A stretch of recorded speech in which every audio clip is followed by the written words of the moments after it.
Hey guys, Bulletproof Brad here. Today we're talking about the TR-7, and I'm not exaggerating when I say this thing is basically two different guns depending on the range.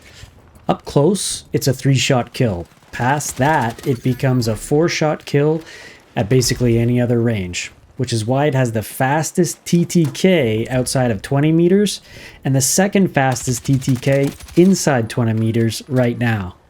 The catch? The recoil is absolutely feral, and if you don't build it right, it'll fight you harder than the enemy team. Here's the simple math. Inside about 20 meters, the TR-7 hits for 33 damage per shot. So 3 bullets is effectively 99, which actually rounds into a 3-shot kill for 100 damage on a target. Beyond 20 meters, it drops to 25 damage, which means it's a 4-shot kill at basically every other range. That consistency is what makes it ridiculous. You're not guessing your damage profile, you're just landing shots and cashing out kills. Now for the downside. This gun has a lot of recoil. There's no way around it. It naturally climbs up and to the left, and if you try to full auto it at range like a normal AR, you're just going to paint the sky. So the trick is, you can't just pull down. You need to pull down and to the right, or it actually helps too if you strafe to the right while you're pulling down while you're shooting. It sounds a bit weird, but once you get used to it, you'll feel the gun settle in your hands and you'll start winning fights that you probably shouldn't. Alright, here's the build I'm running, and with the TR-7, this is one of those cases where the build kinda isn't optional. First thing you're going to want to get is the standard suppressor. As soon as you get that unlocked, it's huge for staying off the minimap, obviously, and honestly, the recoil is so aggressive that I'm not interested in giving up stealth for a little muzzle tuning with the converter. The classic vertical grip is the key attachment here. It noticeably boosts precision and control, and the TR-7 needs that more than almost any rifle in the game. I keep the basic barrel, standard rounds, and a clean 1x sight because I want a simple, fast sight picture when I'm bursting and tap firing, and it also reduces the visual recoil on the screen. If you go to a higher X zoom sight, you're going to feel that recoil even more. And I also run the 25 round magazine. It's small, but it is bigger than what you start with. And it keeps the setup efficient. It keeps you under that 100 kind of credit limit for the build. And you're not trying to spray this thing forever anyway. You're trying to hit clean bursts and end fights fast. Remember, it can kill in 3 or 4 shots. So having a 30 or 40 round mag isn't really necessary. Here are some of the range rules that make the TR-7 feel broken instead of frustrating.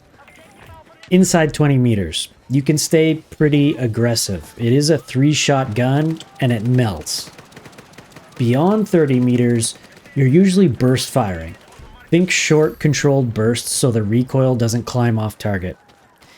Beyond 50 meters, you're going to want to be tap firing. At that point, you're basically treating it like a hard-hitting rifle that happens to have an auto mode. There's not really another way around it.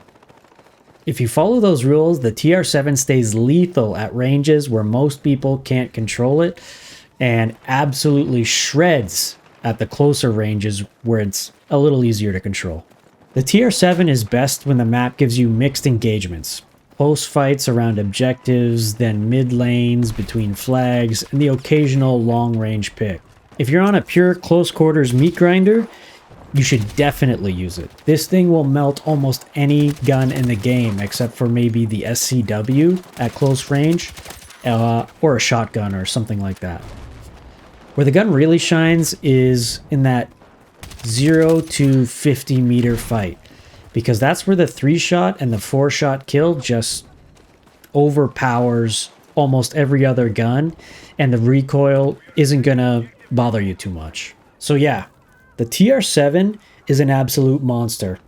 It's got insane kill speed at basically all ranges, and the recoil is the only reason it's not completely out of control. If you learn the recoil pattern, strafe to the right to stabilize or pull down, and burst and tap fire at the right distances, you're basically holding the strongest gun in the game. Drop your TR-7 build in the comments, especially if you found an even better control setup. And if you want more BF6 weapon breakdowns like this, make sure you hit like and hit subscribe. You can also hype the video, which helps the channel a lot. And speaking of helping the channel, I just launched memberships on the channel. It's $1.99 American to join and support the channel. It would help a ton and mean a lot to me. You also get some cool badges and emojis and a few other perks, so I encourage you to check it out. Thanks again for watching, and stay locked, stay loaded, and stay frosty, guys. Peace.